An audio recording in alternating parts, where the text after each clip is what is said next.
కేసీఆర్ చుట్టూ దయ్యాలున్నాయంటూ సంచలన వ్యాఖ్యలు చేసిన బీఆర్ఎస్ ఎమ్మెల్సీ కవిత కొత్త దారిలో అడుగులు వేస్తున్నారు. సింగరేణి జాగృతి పేరుతో కొత్తగా కమిటీలు ఏర్పాటు చేసిన కవిత టీజీబీ కేసుతో సమన్వయం చేసుకుంటూ కమిటీలు పనిచేస్తాయని చెప్పారు. సింగరేణి జాగృతి కమిటీల్లో బహుజనులు, యువతకు ప్రాధాన్యం ఉంటుందన్నారు. ఇవాళ సింగరేణి నేతలతో భేటీ అయిన కవిత కమిటీలు ఏర్పాటు చేశారు.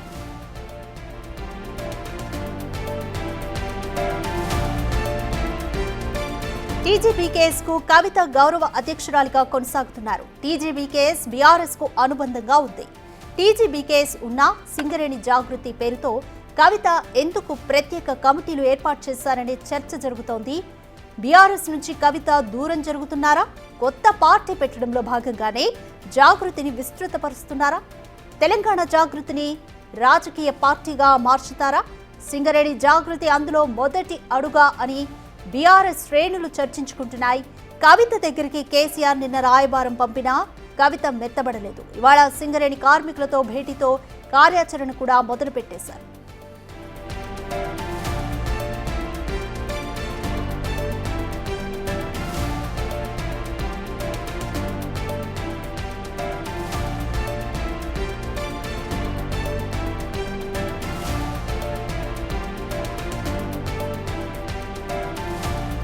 ఈ విషయానికి సంబంధించి మోర్ అనాలిసిస్ మా అసోసియేట్ ఇన్పుట్ ఎడిటర్ నగేష్ అందిస్తారు. నగేష్, టీజీబీ కేసు ఉన్నా కూడా సింగరేణి జాగృతి పేరుతో కొత్తగా కవిత కమిటీ ఏర్పాటు చేయడం పట్ల కానీ దాన్ని ప్రకటించడం పట్ల కానీ ఏ విధంగా చూడాలి? కొత్త పార్టీ వైపే కవిత అడుగులు వేస్తున్నారనుకోవచ్చా? అంటే జరుగుతున్న పరిణామాలు కూడా ఇవే సూచిస్తున్నాయి. కొత్త దారిలో కవిత వెళ్తున్నట్టుగా తెలుస్తుంది. ఎందుకంటే కవిత 3 రోజుల నుంచి మౌనంగా ఉంది.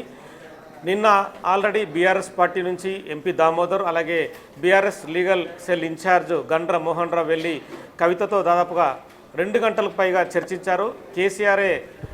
తన నాన్న కేసీఆరే కవిత ఇంటికి పంపి కవితతో చర్చలు జరిపించాడు. ఎందుకంటే ఈ నెల 2 తారీఖున లేఖ రాసిన కవిత అది అమెరికా నుంచి వచ్చేటప్పటికి లీక్ అయింది. బిగ్ టీవీ ఆ లేఖను ప్రచురించింది. తదుపరి తెలంగాణలో రాజకీయ ప్రకంపనలు పెద్ద ఎత్తున చెలరేగాయి. దీనికి సంబంధించి బీఆర్ఎస్ పార్టీ నుంచి అఫీషియల్గా ఏ నాయకుడైతే ఇప్పటికీ స్టేట్మెంట్ ఇవ్వలేదు. కానీ కవిత తన పని తాను చేసుకుపోతుంది. రాజకీయ పార్టీ వేసే దిశగా అడుగులు వేస్తుంది అనుకోవచ్చు. తెలంగాణ జాగృతి అనేది మొదటి నుంచి తెలంగాణ ఉద్యమం నుంచి స్థాపించిన కవిత అదే జాగృతి పేరిట బతుకమ్మ ఆడేది, అదే జాగృతి పేరిట చాలా కార్యక్రమాలు నిర్వహించేది. ఇదే రోజు ఆ జాగృతికి సంబంధించి మొదట సింగరేణిని టార్గెట్ చేసిందని చెప్పచ్చు. ఉత్తర తెలంగాణలో ఉన్న 11 నియోజకవర్గాల్ని టార్గెట్ చేస్తూ సింగరేణి జాగృతి అనే కొత్త పేరిట నామకరణం చేస్తూ చాలామంది యువకుల్ని పిలిపించుకుంది. చాలా ఏరియాల నుంచి కొత్తగూడెం, ఇల్లందు, ఆసిఫాబాద్, మంచిర్యాల్, రామగుండం, భూపాల్పల్లి మొత్తం 11 నియోజకవర్గాల నుంచి కూడా పెద్ద ఎత్తున యువకులు తెలంగాణ జాగృతి సంబంధించిన సంస్థతో కలిసి పనిచేయాలని చెప్పి వాళ్ళంతా హైదరాబాద్ చేరుకున్నారు. సింగరేణి జాగృతి పేరిట తనే మొదట ఒక సంస్థను ఆవిర్భవింపజేసిందని చెప్పచ్చు. ఎందుకంటే గతంలో ఉత్తర తెలంగాణ నుంచే ఉద్యమాన్ని ప్రారంభించిన కేసీఆర్ అడుగుజాడలోనే కవిత నడుస్తుందన్న అనుమానం కూడా బలపడుతుంది. ఎందుకంటే ఉత్తర తెలంగాణలోనే కరీంనగర్ నుంచే తన తెలంగాణ ఉద్యమానికి అడుగులు వేసిన ఉద్యమ నాయకునిగా ఎదిగిన కేసీఆర్ తన తండ్రినే ఆదర్శంగా తీసుకొని ఉత్తర తెలంగాణ నుంచే పార్టీని ప్రారంభిస్తుందన్న విషయం కూడా ప్రస్తుతం ధృవపడుతోంది. ప్రస్తుతం మనతో తెలంగాణ బొగ్గు గని కార్మిక సంఘం అధ్యక్షుడు రాజిరెడ్డి ఉన్నారు. నమస్తే అండి రాజిరెడ్డి గారు. నమస్కారం అండి. కవిత అంటే తెలంగాణ బొగ్గు గని కార్మిక సంఘానికి గౌరవ అధ్యక్షురాలుగా ఉంది. ఈరోజు సింగరేణి జాగృతి పేరిట కొత్త సంస్థను ప్రారంభించింది. ఏ విధంగా చూస్తారు? 2014 నుండి తెలంగాణ బొగ్గని కార్మిక సంఘానికి గౌరవ అధ్యక్షులుగా శ్రీమతి కల్వకుంట్ల కవిత గారు కొనసాగుతున్నారు. మధ్యలో కొంత డిస్టర్బెన్స్ వచ్చినప్పటికీ మేము ఆవిడనే మా యొక్క గౌరవ అధ్యక్షురాలుగా కొనసాగిస్తూ కార్యక్రమాలు కూడా నిర్వహిస్తున్నటువంటి చూస్తూ ఉన్నాం. ఈ మధ్యకాలంలో మే డే రోజున మేము కలిసినప్పుడు జాగృతిని బలోపేతం చేసేటువంటి క్రమంలో సింగరేణిలో కూడా యువతతోటి కమిటీలు వేస్తామనేటువంటిది చెప్పడం జరిగింది.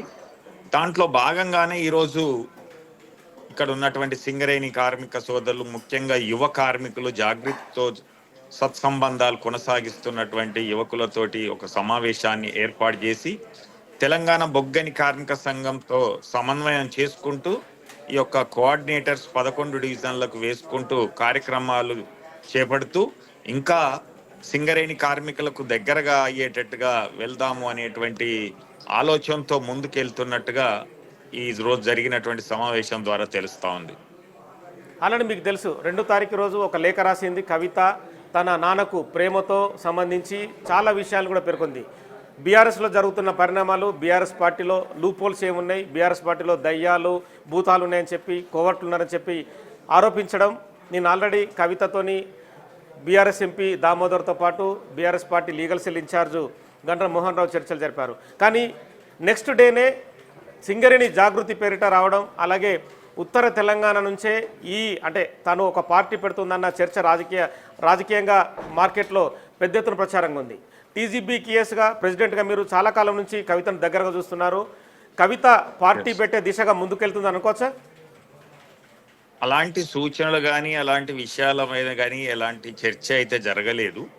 కాకపోతే ఈ మధ్య జరుగుతున్నటువంటి పరిణామాలు దీంట్లో భాగంగా చూసినట్లయితే కేసీఆర్ గారు మాట్లాడినటువంటి ఎవరైతే పంపినటువంటి వాళ్ళతోటి మరి ఏ విధమైనటువంటి చర్చ జరిగింది అనేటువంటిది స్పష్టత లేనప్పటికీ నిన్న ఏసీబీ పంపినటువంటి నోటీసుల విషయంలో కేటీఆర్ గారికి పంపించినటువంటి దాంట్లో వారు కవిత గారు స్పందించినటువంటి విషయాన్ని బట్టి మళ్ళీ అలాంటి ఏమి విభేదాలు లేవు, అంత కలిసే ఉంటున్నారు అనేటువంటిదైతే కొంత స్పష్టంగా కనిపిస్తున్నది. కాబట్టి ఆ దిశగా కూడా మనం చూడొచ్చు. అయితే ఎందుకంటే గతంలో నాతో చర్చించినటువంటి దాన్ని బట్టి నేను చెప్తున్నటువంటి విషయం ఏంటంటే సింగరేణిలో జాగృతిని బలోపేతం చేయడానికి కమిటీలు వేస్తామని లేఖ కంటే ముందు మాట్లాడినటువంటి దాన్ని బట్టి అలాంటిది ఏమీ ఉండకపోవచ్చు అనేది నేను భావిస్తా ఉన్నా. అంటే సొంతంగా తెలంగాణ జాగృతి అనేది కవిత ఈనాడు స్థాపించింది కాదు. తెలంగాణ ఉద్యమం నాటి నుంచి కూడా తెలంగాణ జాగృతిని స్థాపించి బతుకమ్మ సంబంధించిన పండుగ కావచ్చు వివిధ కార్యక్రమాలు నిర్వహిస్తుంది. కానీ ఇప్పుడు జరుగుతున్న పరిణామాల నేపథ్యంలో సింగరేణి జాగృతి ఏర్పాటు చేయడం అనేది చాలా ఇంపార్టెంట్ ఇష్యూగా రాజకీయ విశ్లేషకులు కూడా చెప్తున్నారు. అంటే టీజీపీ కేసు ప్రెసిడెంట్గా కవితను అతి దగ్గరగా చూస్తున్న వ్యక్తిగా, అంటే బీఆర్ఎస్ పార్టీని కూడా మీరు అతి దగ్గరగా చూశారు. సో ఈ పరిణామాలను మీరు ఎలా అర్థం చేసుకుంటారు? ఒకటి, జాగృతి అనేది ఆ రోజు తెలంగాణ ఉద్యమంలో చాలా యాక్టివ్గా పనిచేయడంతో పాటుగా మన తెలంగాణ యొక్క సంస్కృతి సాహిత్యాన్ని కట్టు బట్ట బొట్టు అన్నిటినీ కూడా గొప్పగా తీర్చిదిద్దింది. ముందుగా కవితమ్మ అంటే బతుకమ్మ అనేటువంటి ఒక పేరు వచ్చేటట్టుగా దేశవ్యాప్తంగానే కాదు ప్రపంచవ్యాప్తంగా కూడా మన తెలంగాణ సంస్కృతితో పాటు భారతదేశ సంస్కృతిని కూడా పార్లమెంట్ ద్వారా సుష్మా స్వరాజ్ ద్వారా కూడా వెళ్ళి వివిధ ఇంటర్నేషనల్ ఫోరమ్స్లో మాట్లాడినటువంటి కూడా మన అందరికి తెలిసినటువంటిది. దాంట్లో భాగంగానే ఇప్పుడు సింగరేణిలో కూడా జాగృతిని బలోపేతం చేయాలనేటువంటి ఆలోచన మాత్రం వారికి ఉన్నటువంటిది వాస్తవం. కాకపోతే దాని వెనకాల ఇంకా వేరే పార్టీ పెడతారు అనేటువంటి దాని మీద మనకు స్పష్టత లేదు అనేటువంటిది చెప్తూ ఈరోజు సింగరేణి కార్మికులు, ఎందుకంటే ఆ రోజు కేసీఆర్ గారు ఇచ్చినటువంటి మళ్ళీ పోయినటువంటి డిపెండెంట్ జాబ్స్ని తెప్పించడం వలన ఈరోజు యువత అనేది సింగరేణిలో పెరిగింది అనేది వాస్తవం. ఎందుకంటే 15,000 మందికి కేసీఆర్ గారి యొక్క డిపెండెంట్ ఉద్యోగాల వల్ల వచ్చినటువంటి యువతనే 35 సంవత్సరాల లోపు ఉన్నటువంటి వాళ్ళు 15,000 మందితో పాటుగా ఒక 5,000 మంది ఎక్స్టర్నల్గా వచ్చినటువంటి వాళ్ళు ఉన్నారు. కాబట్టి ఈ 20,000 మందికి ప్రాతినిధ్యం వహించడానికి మీలాంటి అనుభవజ్ఞులతో పాటుగా ఈరోజు యువతకు కూడా ప్రాధాన్యం ఇవ్వాలి అనేటువంటి దాంట్లో చెప్పినటువంటి భాగంగానే తెలంగాణ బొగ్గని కార్మిక సంఘంలో కూడా దాదాపుగా 37 నుంచి 40% వరకు యువతకు అవకాశాలు ఇవ్వడం జరిగింది. దానివల్ల బలోపేతం చేసుకోవచ్చు అనేటువంటి ఆలోచనతో మేము ముందుకెళ్ళినాం. అలాగే ఎస్సీలకి తర్వాత బీసీలకు కూడా ప్రాధాన్యత ఇచ్చినటువంటిది కూడా తెలంగాణ బొగ్గని కార్మిక సంఘం వారి సూచనల మేరకే, మా గౌరవ అధ్యక్షుల సూచనల మేరకు కూడా చేయడం జరిగింది. దీంట్లో భాగంగానే ఇంకా యువతకి ప్రాధాన్యం ఇవ్వాలి అనేటువంటి క్రమంలోనే ఈ యొక్క జాగృతి కమిటీలు అనేది వేయడం జరిగింది అనేది నేను భావిస్తా ఉన్నా. చిన్న లాజికల్ క్వశ్చన్ రాజిరెడ్డి గారు, టీజీపీకేఎస్ తెలంగాణ బొగ్గుగని కార్మిక సంఘం గౌరవాధ్యక్షురాలుగా కవిత ఉన్నప్పుడు సింగరేణి జాగృతి పెట్టాల్సిన అవసరం ఇప్పుడు ఏంటనేది క్వశ్చన్. అలాగే టీజీపీకేఎస్నే స్ట్రాంగ్ చేయాల్సిన అవసరం కూడా ఉంది. టీజీపీకేఎస్ అనేది బీఆర్ఎస్ పార్టీగానే కవిత చూస్తుందా, లేదంటే సింగరేణి జాగృతి పెట్టడం వల్ల తన సొంత సంస్థను నిర్మించుకోవడానికి అడుగులు వేస్తుందని కూడా అనుకోవచ్చు కదా? ఒకటి మీరు అనే దాంట్లో కొంత వాస్తవం ఉండొచ్చేమో నేను తెలియదు, కానీ టీబీజీకేఎస్ను బలోపేతం చేసేటువంటి క్రమంలో జాగృతిని కూడా బలోపేతం చేస్తున్నది అనేటువంటిది మాత్రం వాస్తవం. దానివల్ల టీబీజీకేఎస్కి అయితే నష్టం లేదనేటువంటిది నేను భావిస్తా ఉన్నా. అంటే నష్ట లాభాలు పక్కన పెడితే టీజీబీకేఎస్ అనేది ఆల్రెడీ బీఆర్ఎస్ సంబంధించిన అనుబంధ సంస్థ, ఆల్రెడీ చాలా ఇళ్ల నుంచి కూడా కొనసాగుతుంది. ఆ సంస్థను విస్మరించి సింగరేణి జాగృతి అనే పర్టికులర్ నేమ్ పెట్టి వెళ్ళడం అంటే తను కూడా అక్కడ గ్రౌండ్ నుంచి కింది స్థాయి నుంచి అడుగులు వేసుకుంటూ వెళ్ళే దిశగానే ఉన్నట్టుగా కనిపిస్తుంది. అది మనం కొద్ది రోజులు వేచి చూస్తే గానీ తెలుస్తుంది. ఇప్పుడు మనం దాని మీద ఏం స్పష్టత ఇవ్వలేకపో. ఇప్పుడు టీజీబీకేఎస్ గౌరవ అధ్యక్షురాలు ఉన్న కవిత వైపు టీజీబీకేఎస్ ఉంటుందా, లేదంటే సింగరేణి జాగృతి అనే పేరుతో పెట్టిన దాంతో పాటు మీరు కలిసి పనిచేసే అవకాశం ఉంటుందా? టీబీజీకేఎస్ అనే దాంతో మేము పనిచేస్తాం. టీబీజీకేఎస్కు అనుబంధంగా ఉన్నట్లయితే లేదా మాతో సమన్వయంతో ఉన్నట్లయితే ఆ యొక్క జాగృతి కమిటీలు కూడా సింగరేణిలో మనకు కలిసి పనిచేస్తాయంటే కలిసి పనిచేయడానికి అభ్యంతరం లేదు, కలిసి పనిచేస్తుంది కూడా. అంతిమంగా సింగరేణి కార్మికులకి మంచి జరగడం అనేటువంటిది టీబీజీకేఎస్ లక్ష్యం, అలాగే బీఆర్ఎస్ పార్టీ యొక్క ఉద్దేశం కూడా అదే. అంటే రాజకీయ ప్రేరేపిత విషయాలు వేరుగా ఉంటాయి. అంటే 11 నియోజకవర్గాలను టార్గెట్ చేస్తూ కవిత మొదటి అడుగులు వేస్తుందని చెప్పి చాలామంది భావిస్తున్నారు. ఎందుకంటే ఇలా సపరేట్గా ఒక సమావేశాన్ని నిర్వహించడం, వాళ్ళందరూ కూడా మీరు చెప్తున్నట్టుగా ఎల్లందు, ఖమ్మం, కొత్తగూడెం, మంచిర్యాల, ఆసిఫాబాద్, రామగుండం, భూపాలపల్లి మొత్తం 11 నియోజకవర్గాల నుంచి కూడా చాలామంది యువకులు హైదరాబాద్కు వచ్చారు. వాళ్ళందరికీ దిశానిర్దేశం కూడా చేసింది. అవును.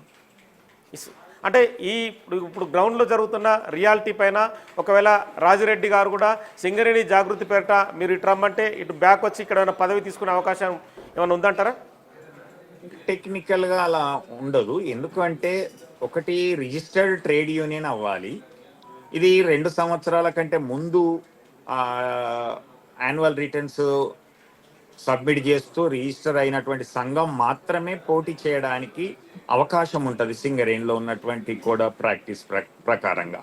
కాబట్టి మనకు అక్కడ ఇంకా ఎలాంటి ఆలోచన లేనటువంటిది ఒక బలోపేతం చేయాలనే క్రమంలో వేసినటువంటిది తప్పితే దీనికి రిజిస్ట్రేషన్ అంటూ కానీ లేకపోతే ట్రేడ్ యూనియన్ బైలాస్ లాంటివి కానీ అలాంటివి ఏవీ లేవు. కాబట్టి దాంతో వాళ్ళు మాతో కలిసి పని చేయడానికి వస్తే రావచ్చు, కానీ మేము వాళ్ళతో కలిసి వెళ్ళడానికి కొంత టెక్నికల్గా కానీ లేకపోతే లీగల్గా కానీ చేయడానికి వీలు ఉండదు. ఒకవేళ రాజిరెడ్డి టీజీపీకే వైపు ఉంటాడా, లేదంటే సింగరేణి జాగృతి వైపు ఉండడానికి అవకాశం ఉంటుందా? ఎందుకంటే ఆల్రెడీ మీరు ఉద్యమంలో ఉన్నారు, ఉద్యమం నుంచి కూడా చాలా వరకు రామగుండం నుంచి కూడా గతంలో ఆస్పిరెంట్గా కూడా మిమ్మల్ని చూసిన పరిస్థితి. ఓవరాల్గా ఇప్పుడు జరుగుతున్న పరిణామాలపైన మీ సొంత నిర్ణయం అనేది కూడా చాలామంది కార్మికులు కూడా చూస్తుంటారు రాజిరెడ్డి ఎటువైపు వెళ్తున్నాడని. ఒకటి చాలా స్పష్టంగా చెప్పదలుచుకుంది ఏంటంటే తెలంగాణ బొగ్గాని కార్మిక సంఘం అధ్యక్షుడిగా నేను సొంత నిర్ణయాలు అనేది తీసుకోవడం జరగదు. ఖచ్చితంగా మా యొక్క సెంట్రల్ కమిటీ, ఎగ్జిక్యూటివ్ కమిటీ ఏర్పాటు చేసి దానిపైన ఒకవేళ అవసరం అనుకుంటే నిర్ణయం తీసుకుంటాం తప్పితే అలా సొంత నిర్ణయాలు అంటూ ఉండవు. ఖచ్చితంగా సింగరేణి కార్మిక వర్గానికి ఉపయోగపడేటువంటి ఆలోచనతో ఎవరు ముందుకుంటా అంటే వాళ్ళతో కలిసి పనిచేస్తారు తప్పితే అలా ఒంటరి నిర్ణయాలు తీసుకునేటువంటి అవకాశం మా సంఘంలో ఉండదు.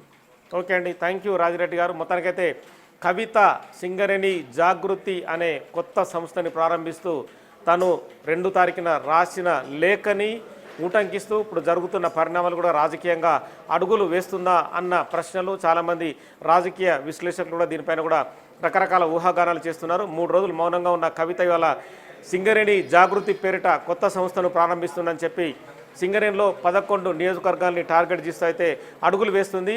దానికి సంబంధించి నెక్స్ట్ లెవెల్లో ఆ కమిటీల నిర్ణయం ఏంటి, కమిటీకి అధ్యక్షులు ఎవరు ఉంటారు, వాళ్ళ పనితీరు ఏంటన్న విషయాన్ని కూడా వాళ్ళకి చెప్పే అవకాశం కనిపిస్తుంది.